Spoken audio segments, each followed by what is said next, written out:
예, 오늘은 본문의 말씀을 가지고 하나님께 그 소망을 두는 자의 행복이라고 하는 제목으로 말씀을 나누고자 합니다. 원래 말씀 나누기 전에 우리 인사합니다. 앞뒤 또 좌우 바라보시면서 오늘은 그렇게 인사합니다. 하나님께 소망을 두고 살아갑시다. 아멘.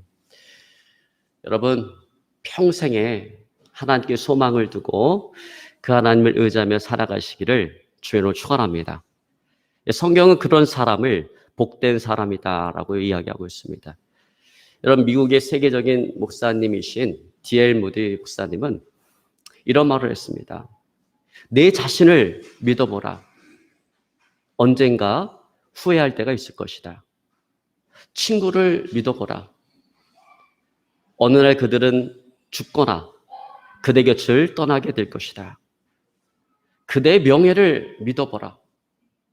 어느 회방하는 혀가 그 모든 것들을 완전히 뒤엎어버릴 것이다. 그러나 예수 그리스도를 믿어보라. 그러면 그대는 이 생과 내 생에 결코 후회함이 없을 것이다.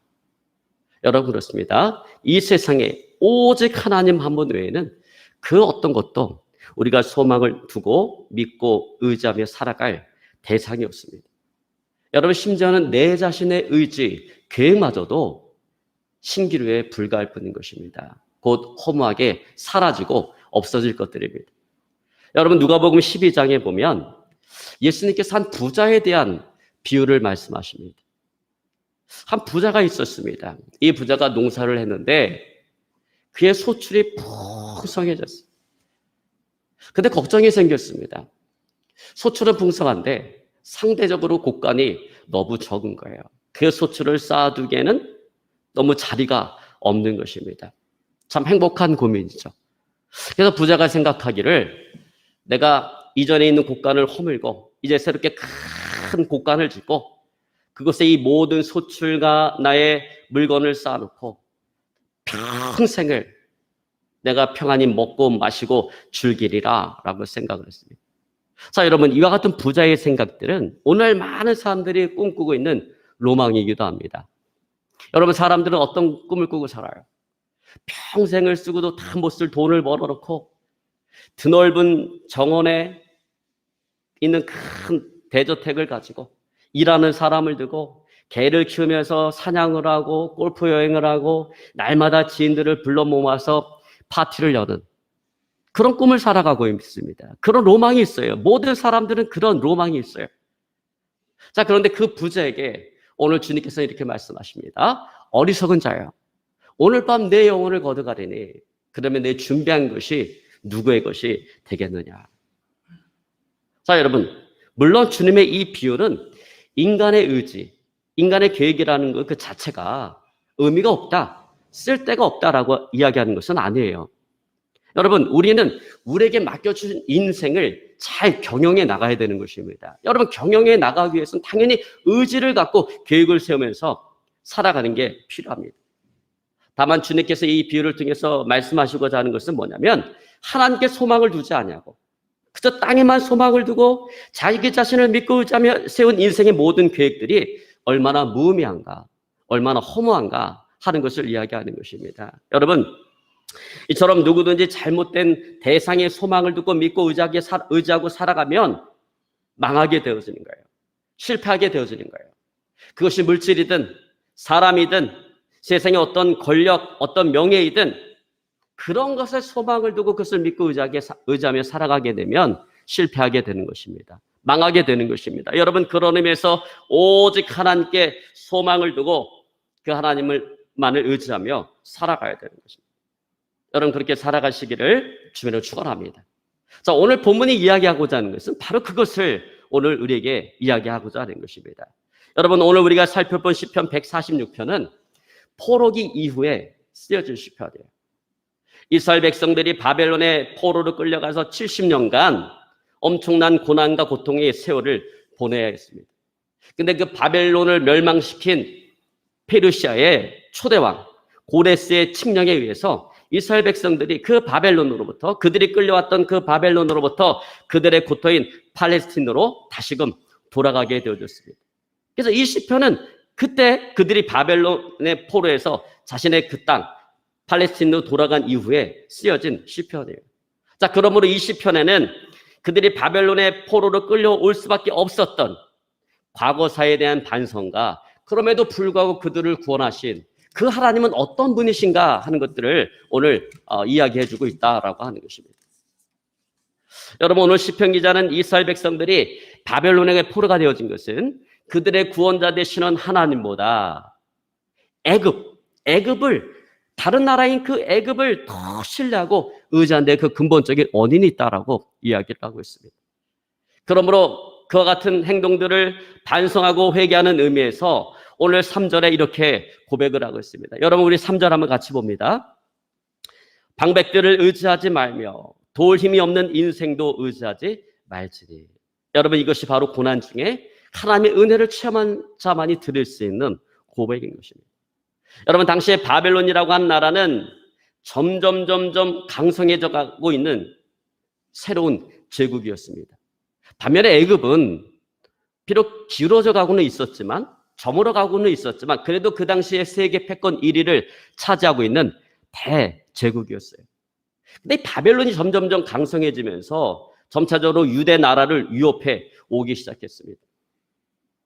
그래서 유대 나라는 바벨론으로부터 자기 자신을 지키기 위해서 구원자 되시는 하나님보다 누구를 더 의지했는가? 당시의 세계 패권 1위를 차지하고 있던 이 애굽이라고 하는 제국을 더욱더 의지하게 되어졌다라고 하는 것입니다. 그것이 바로 그들이 바벨론의 포로로 끌려올 수밖에 없었던 근본적인 이유 가운데 하나였다라는 것입니다. 그러므로 이제 하나님의 은혜로 바벨론의 포로에서 풀려난 지금 다시는 그와 같은 어리석은 행동을 하지 말자라고 하는 것입니다. 여러분, 그런 의미에서 오늘 시편 기자는 이야기하는 거예요. 반백들을 의지하지 말고 도울 힘이 없는 인생도 의지하지 말라라고 하는 것입니다. 여러분, 인생을 살아가면서 여러분 반백들을 의지하지 말고 도울 힘이 없는 그 인생도 의지하지 마시기를 오늘 시간 주의 여러분 축원합니다. 여러분, 우리는 오직 하나님께 소망을 두고 그 하나님을 의지하며 살아가야 됩니다. 여러분, 바로 그것이 하나님 백성된 자들의 마땅히 행할 바인 것입니다. 여러분, 그런 의미에서 우리는 인생을 살아가면서요, 항상 이 두 가지를 조심해야 돼요. 두 가지를 경계해야 됩니다. 자, 첫 번째는 돈이라고 하는 맘모니즘. 이걸 조심해야 된다는 것입니다. 그리고 두 번째는 뭘 조심해야 되는가? 사람을 조심해야 된다라고 하는 것입니다. 여러분, 성경은 디모데전서 6장 9절로 10절에 물질에 소망을 두고 그 물질을 의지하고 살아가는 자들의 인생에 대해서 오늘 이렇게 말씀하고 있습니다. 부하려 하는 자들은 시험과 올무와 여러 가지 어리석고 해로운 정욕에 빠지나니 곧 사람으로 침륜과 멸망에 빠지게 하는 것이라. 돈을 사랑함이 일만하게 뿌리가 되나니 이것을 사모하는 자들이 미혹을 받아 믿음에서 떠나 많은 근심으로 자기를 찔렀도다. 자, 여러분, 이 말씀은 부자가 되는 것을 하나님께서 기뻐하지 않는다, 부자가 되는 것을 하나님께서 원하지 않는다라고 하는 것을 이야기하는 것이 아니에요. 오늘 여기서 경계하는 것은 뭐냐면 하나님이 없는 부자를 경계하고 있는 것입니다.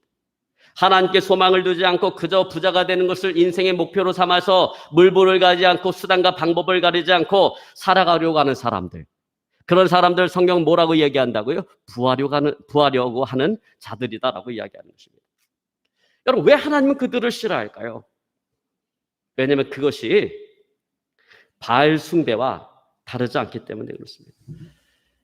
여러분, 구약시대 이스라엘 백성들은 그들 구원자 되시는 하나님보다 당시의 풍요의 신호로 알려졌던 바알을 더 의지하고 섬겼던 것처럼 오늘 많은 사람들이 이와 같은 바알 숭배에 빠져 있다는 거예요.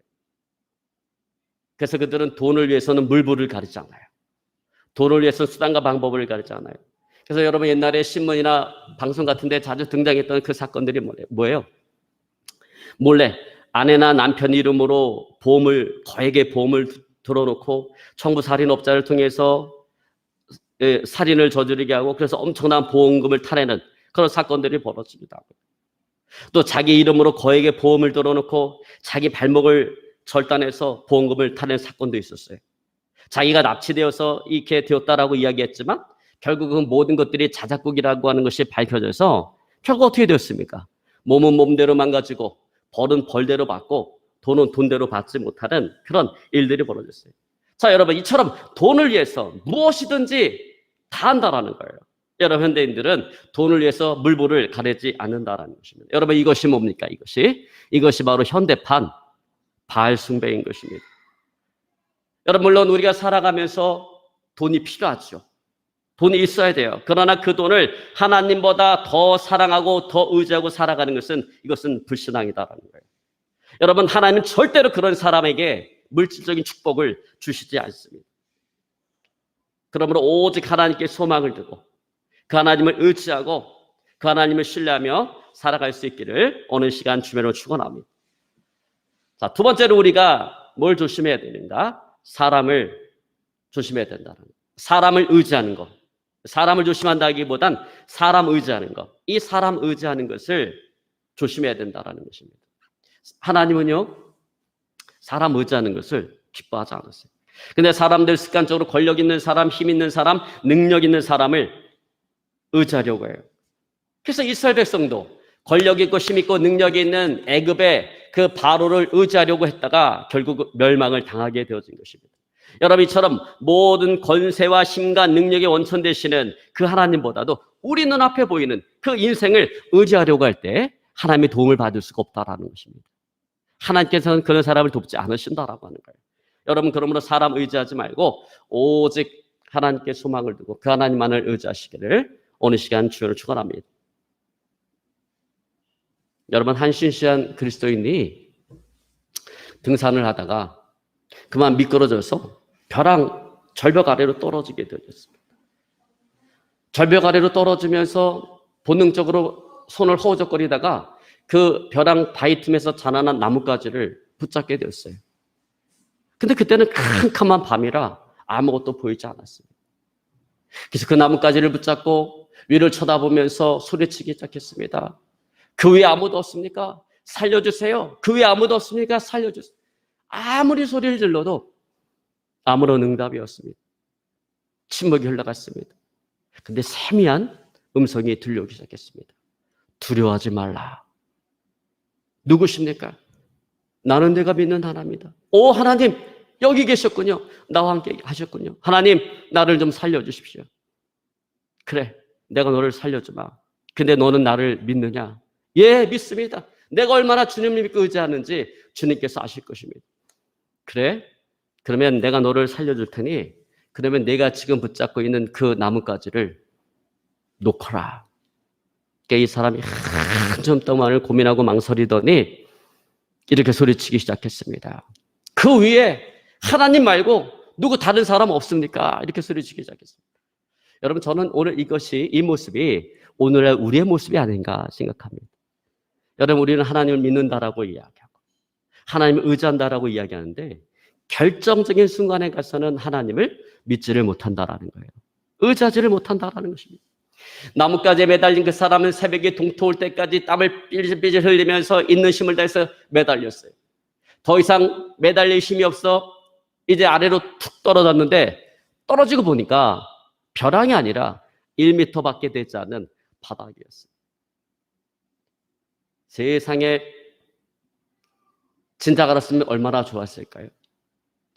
근데 하나님 말씀을 믿고 순종하지 못해서 그 나뭇가지에 매달려 밤새도록 그렇게 그런 고생을 한 거예요. 여러분, 우리가 하나님의 말씀을 믿어야 돼요. 하나님의 말씀을 믿고 순종했다면 그런 고생을 하지 않았을 텐데 하나님의 말씀을 믿고 순종하지 않으면 그런 고생을 당하게 되어지는 것입니다. 여러분, 가나안 입성을 앞두고 가데스 바네에서 일주일이면 들어갈 수 있는 그 가나안을 앞두고 불신앙으로 불순종해서 그 광야를 40년 동안 유리방황했던 이스라엘 백성들이 바로 그러했습니다. 여러분, 그러면 인생 살아가면서요, 오직 하나님께 소망을 두고 그 하나님을 의지하며 살아가시기를 주님으로 축원합니다. 여러분, 그러나 사람을 의지하지 말라라고 이야기할 때 우리가 오해해서는 안 되는 부분이 있어요. 여러분, 이 말은 사람을 전혀 의지하지 말라라고 하는 얘기가 아니에요. 여러분, 현실적으로 우리가 사람을 의지하지 않으면 우리가 함께 살아갈 수가 없습니다. 여러분, 남편은 아내를 믿고 의지하며 살아가야 돼요. 또 아내는 남편을 믿고 의지하고 살아가야 돼요. 그러라고 하나님께서 짝지어 주신 거예요. 자, 부모는 자식을 믿고 의지하고 살아가야 돼요. 또 자식도 부모를 믿고 의지하고 살아가야 돼요. 여러분, 그건 인간관계의 기본이에요. 믿음과 신뢰가 없으면 좋은 인간관계가 형성되어질 수가 없는 것입니다. 서로에 대한 믿음과 신뢰가 있어야 돼요. 여러분, 그러므로 사람을 의지하지 말라라고 하는 것은 이건 상대적인 이야기인 것입니다. 사람을 의지하지 말라는 건 누구보다 의지하지 말라는 거예요. 하나님보다 더 사람을 믿고 의지하고 살아가지 말라라고 하는 것입니다. 여러분, 무엇이든지 하나님보다 더 사랑하고 더 믿고 더 의지하는 것은 우상인 것입니다. 여러분, 따라서 우리는 항상 하나님께 소망을 두고 그 하나님을 사랑하고 의지하며 살아가야 되는 거예요. 여러분, 그런 저와 여러분의 삶이 되어질 수 있기를 주님으로 축원합니다. 하나님은요, 아무에게나 복을 주지 않어요. 복을 주지 않습니다. 누구에게 복을 주는가?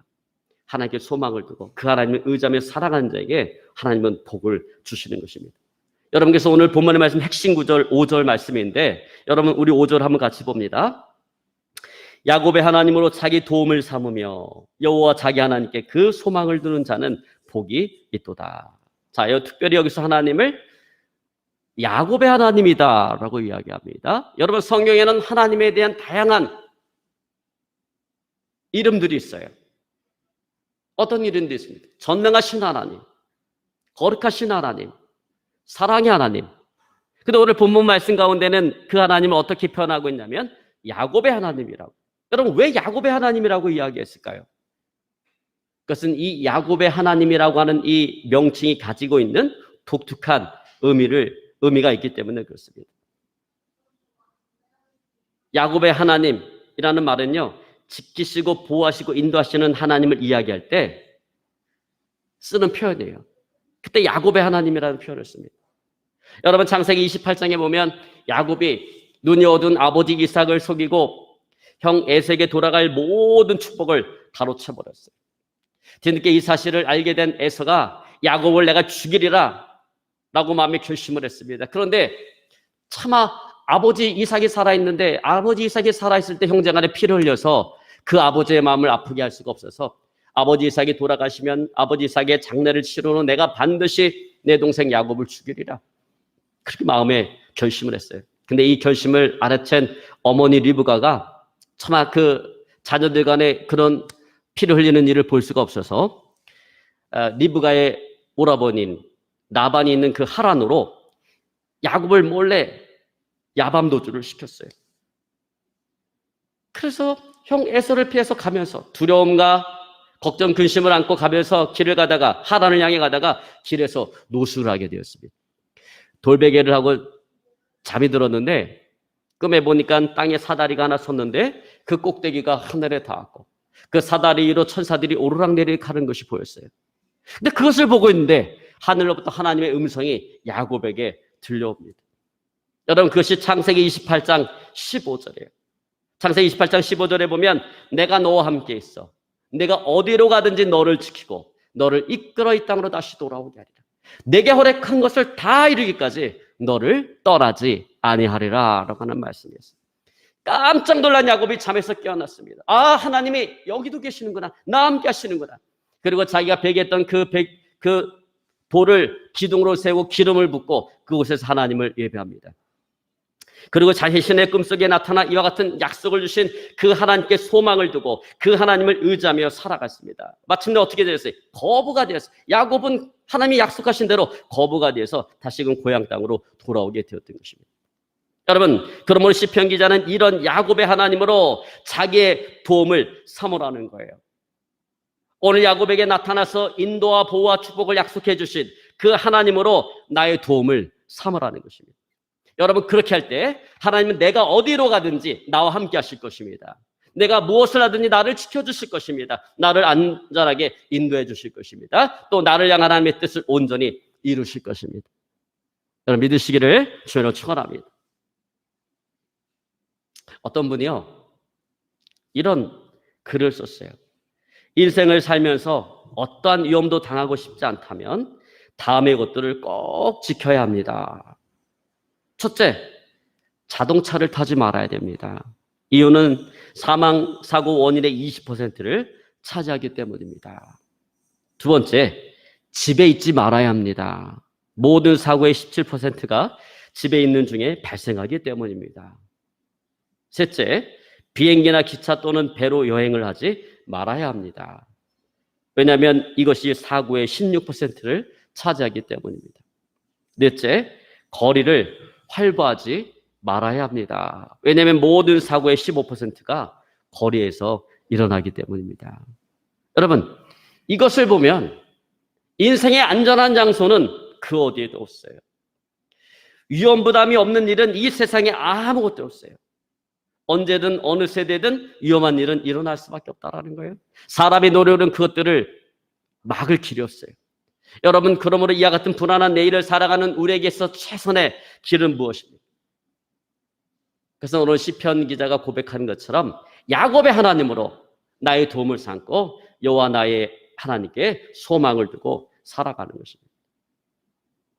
자, 여러분, 오늘 본문의 시편 기자는 우리가 소망을 두고 의지해야 될 그 하나님이 어떤 분이신지 오늘 6절로 9절에 보니까 구체적으로 오늘 이렇게 이야기합니다. 자, 우리 하나하나 우리 한번 살펴보기 원합니다. 자, 우리 먼저 한번 6절 한번 같이 봅니다.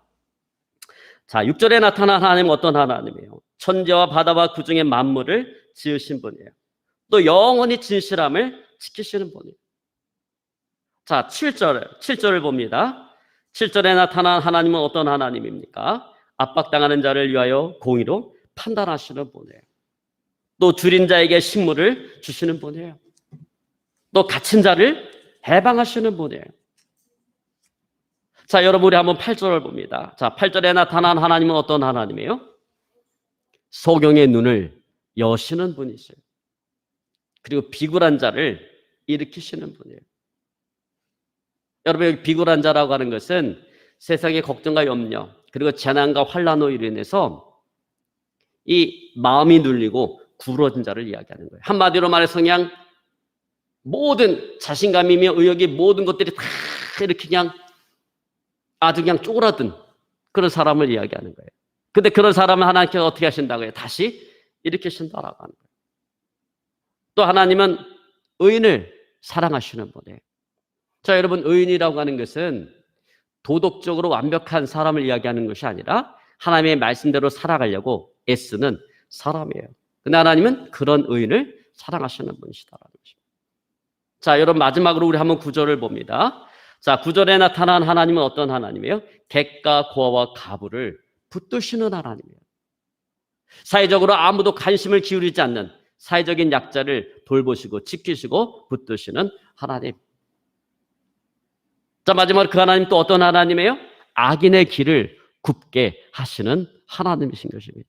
그래서 여러분, 악인은 형통할 수가 없는 거예요.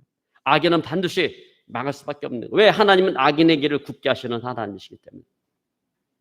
여러분, 우리가 이런 하나님께 우리의 소망을 두고 도움을 삼으며 살아가야 되지 않겠습니까?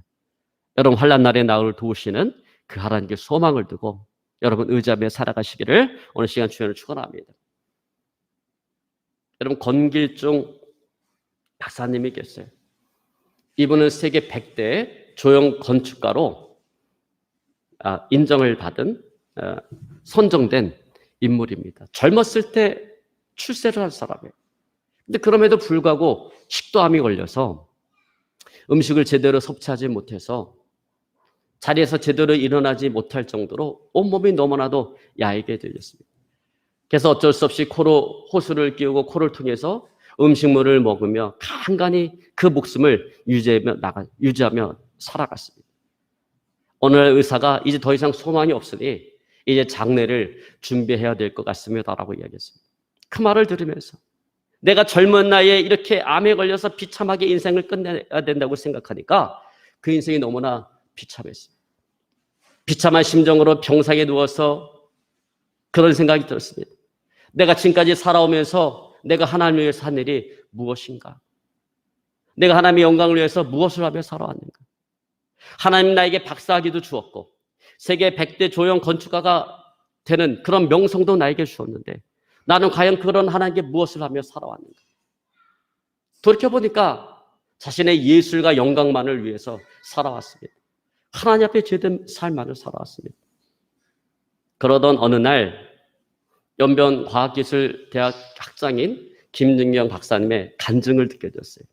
그 간증의 요지는 자신의 영광만을 위해서 살아가지 말고 연변과학기술대학으로 와서 많은 중국의 젊은이들을 가르쳐서 그들로 하여금 하나님께서 영광 받으실 수 있도록 하나의 썩어져가는 미랄이 되자라고 하는 간증이었어요.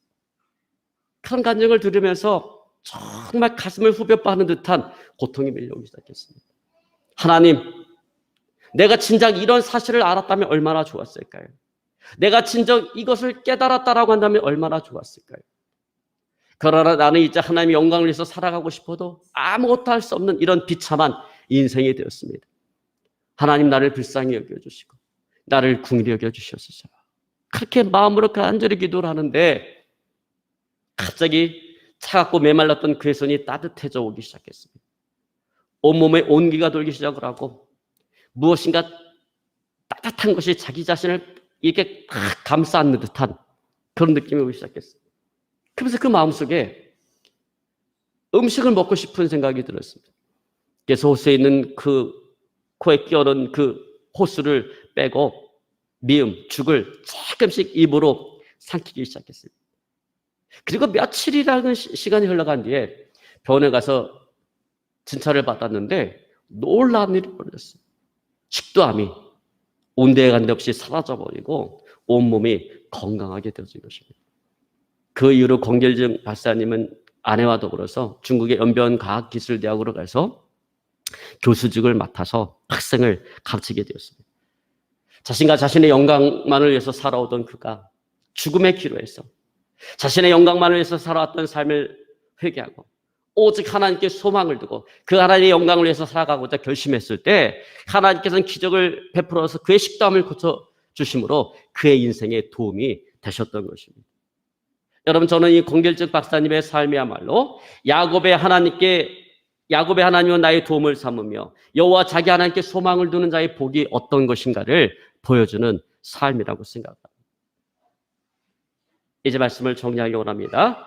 하나님께 소망을 두고 의지하며 살아가는 자를 하나님은 지키시고 보호하시고 축복하신다라고 하는 그 사실을 우리는 믿어야 되겠습니다.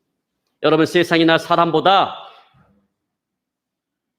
하나님을 더 믿고 의지하며 살아가야 되겠습니다.